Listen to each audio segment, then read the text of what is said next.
نحمده ونصلي ونسلم على رسوله الكريم اما بعد فاعوذ بالله من الشيطان الرجيم بسم الله الرحمن الرحيم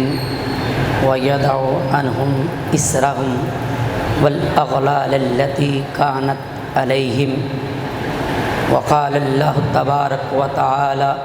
في مقام آخر لقد من الله على المؤمنين إذ بعث فيهم رسولا صدق الله مولانا العظيم صلوا على الحبيب الصلاة والسلام عليك يا سيدي يا رسول الله وعلى آلك وأصحابك يا حبیب اللہ الصلاۃ والسلام علیک یا شفیع المذنبین وعلی آلک واصحابک یا خاتم النبیین صلی اللہ پکارو سرکار آ گئے ہیں صلی اللہ پکارو سرکار آ گئے ہیں اٹھو اے بے سہارو سرکار آ گئے ہیں رحمت کی گھڑی ہے جنت کے در کھلے ہیں جنت کے در کھلے ہیں رحمت برس رہی ہے کیا غم ہے غم کے مارو سرکار آ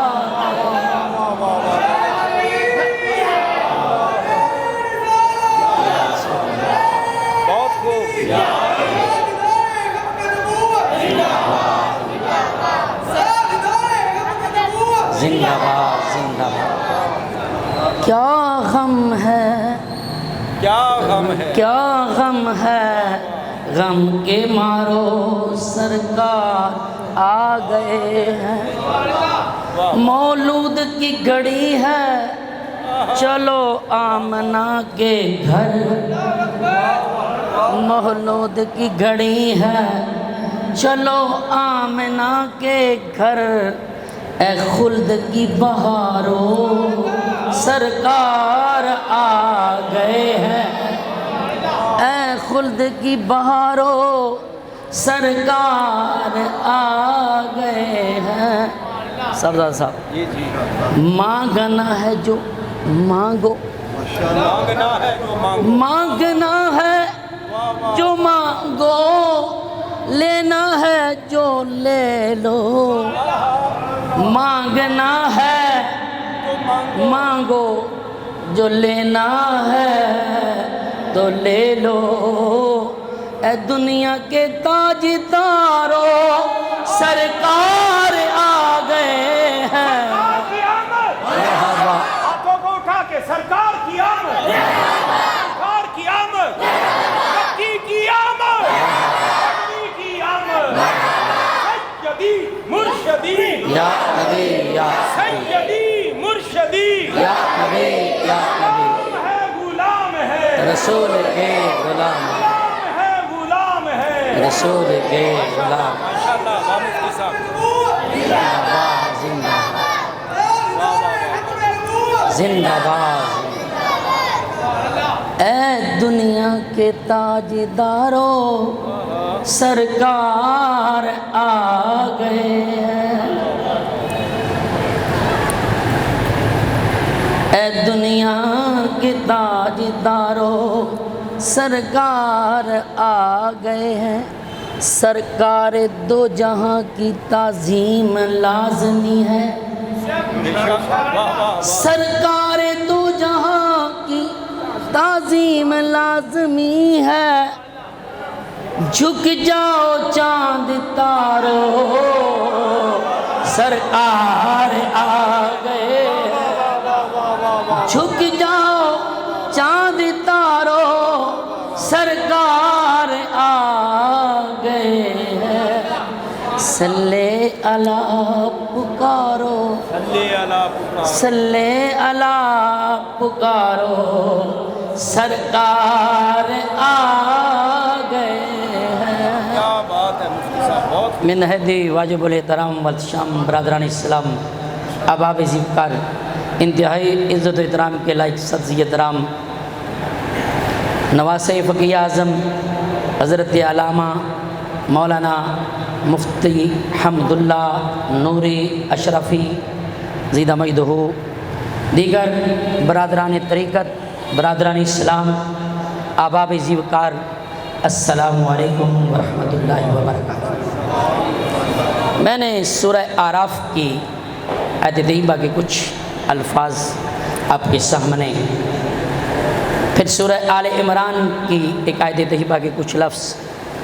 حضرت نے میرے ذمہ جو موضوع لگایا ہے رسول عربی صلی اللہ علیہ وسلم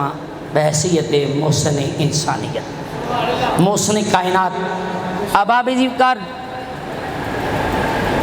پروردگار عالم نے میرے محبوب علیہ السلام یہ سورہ اعراف کی جو آیت ہے وَيَدَعُ عَنْهُمْ إِسْرَهُمْ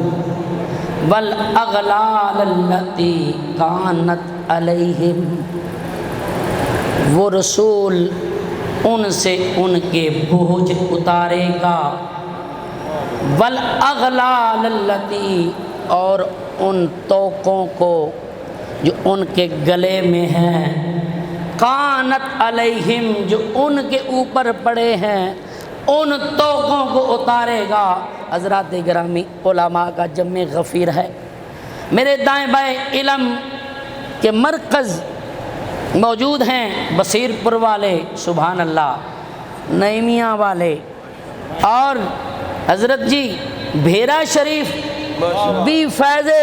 نعیم الدین مراد آبادی ہے، نعیمیہ میں بھی فیض نعیم الدین مراد آبادی ہے، بصیر پور میں بھی فیض نعیم الدین مراد آبادی ہے، بیچ میں فقیر آیا ہے، یہ بھی فیض نعیم الدین مراد آبادی ہے۔ اور مجھے یہاں 2001 کا یہاں مسجد کھجور کا ایک جمعہ بھی یاد آیا ہے، میں نے وہ جمعہ بھی پڑھایا تھا۔ بہرحال حضرات گرامی، وَيَدَعُ عَنْهُمْ إِسْرَهُمْ، اسر، اس کے دو معنی اس لفظ کے، بوجھ، سکل، اور دوسرا معنی عہد، یعنی وہ جو بوجھ ڈالے گئے بنی اسرائیل کے، اور جو بنی اسرائیل سے عہد شدید لیا گیا،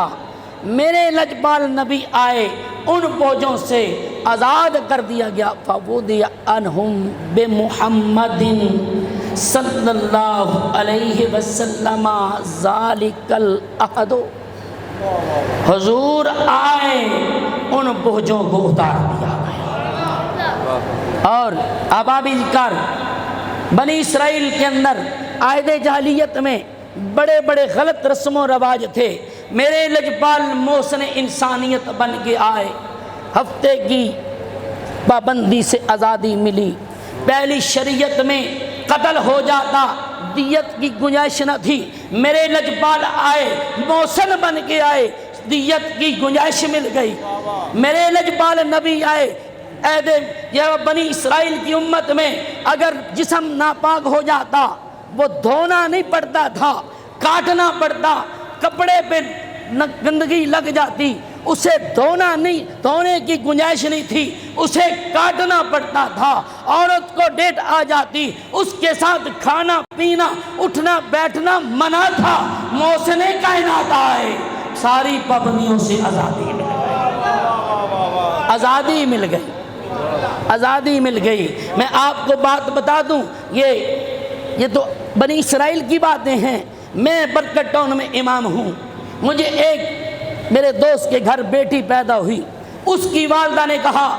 کہ تو اپنی بیوی کی چارپائی پہ نقیب محفل صاحب بیٹھ نہیں سکتا، تو اس کے ساتھ کھا نہیں سکتا، تو پی نہیں سکتا، تھا وہ حاجی، حج بھی کیا، لیکن حج کر کے کچھ آگے بھی جانا چاہیے، کچھ پڑھنا بھی چاہیے، کچھ گڑھنا بھی چاہیے۔ وہ دوڑا، کہا میری ماں نے مجھے یہ حکم لگایا ہے۔ میں نے کہا حاجی صاحب ایسا کوئی حکم میرے لجپال نے نہیں فرمایا، آپ اس کے ساتھ بیٹھے بھی،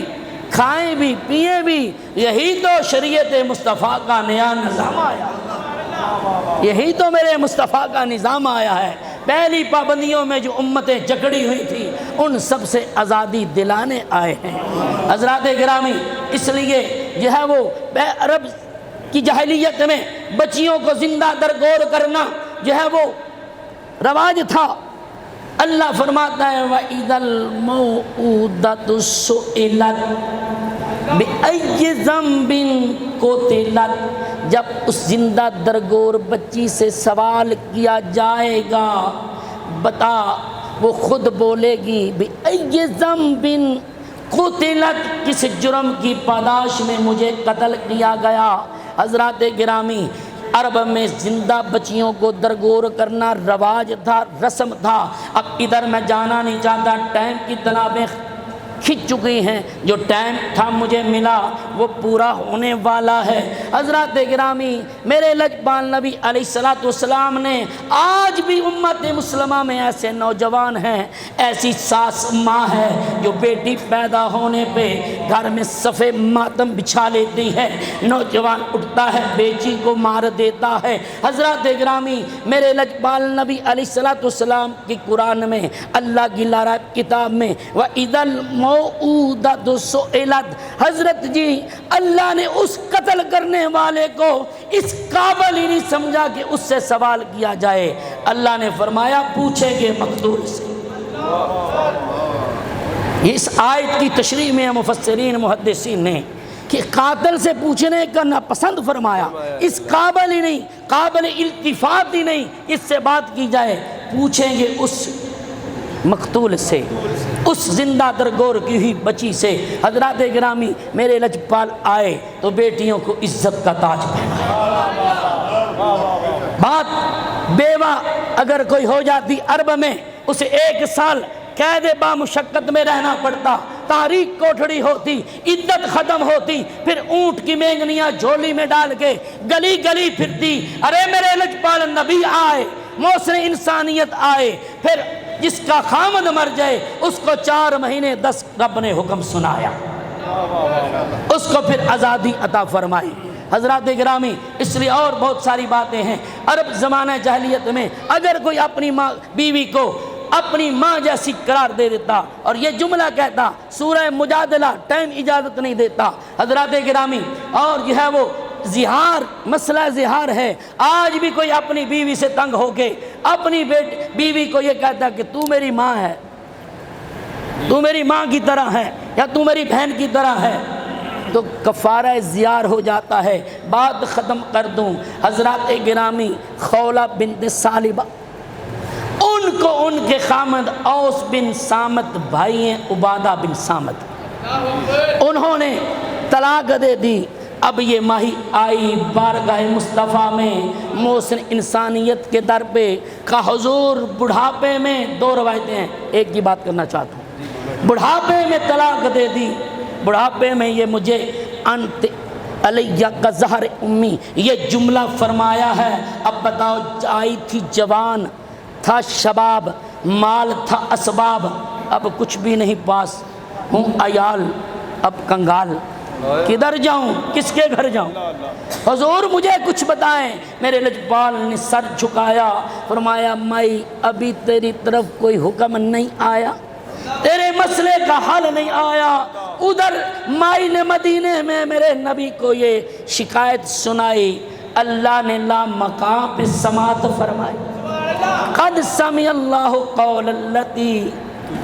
تجادلک فی زوجہا۔ حضرات گرامی، جبریل امین آئے، پیغام لے کے آئے، حضور کو سلام عرض کیا، کہا رب نے فرمایا ہے اس کو بتا دے، جا کے کفارہ ادا کر، تو اپنے گھر کو آباد کر۔ اب اپنے خامد، اس کے خامد کو بلایا، روایت میں ہے کہ جا اپنے خامد کو بلا، کفارہ ادا کر، 60 مسکینوں کو کھانا کھلا، یا پھر غلام آزاد کر، یا پھر وہ روزے لگاتار رکھ۔ اس نے کہا کچھ بھی نہیں، میرے لجپال کی بارگاہ میں خولہ بنت ثعلبہ کہتی ہیں کنگال ہیں، فاق الحال ہیں، فاقہ مست ہیں، فاقے ہیں گھر میں، کچھ نہیں۔ کہا بیٹھ جا۔ حضور نے خود ہی کھجوروں کا ٹوکرا منگایا اور کہا جاؤ لے جا، خود بھی کھا لے، اپنے بندے کو بھی کھلا دے، مدینے کے تاج لوگوں کو بھی کھلا دے، تیرا کفارہ ادا ہو جائے گا، تو گھر بسا لے۔ اور اعلیٰ حضرت کی بات ختم کر دوں، یہ یادو عنہم اسرہم، بوجھ اتارنا، دافع رافع شافع رافع کیا کیا رتبے پاتے یہ ہیں، شافع امت نافع خلقت، شافع امت نافع خلقت، کیا رافع رتبے بڑھاتے یہ ہیں۔ اس لیے پروردگار عالم میری اور آپ سب کی حاضری کو قبول فرمائے۔ یہ موضوع حضرت نے مجھے ایسا لگایا، بہت کچھ اس کے لیے ڈھونڈنا پڑا۔ لقد من اللہ علی المؤمنین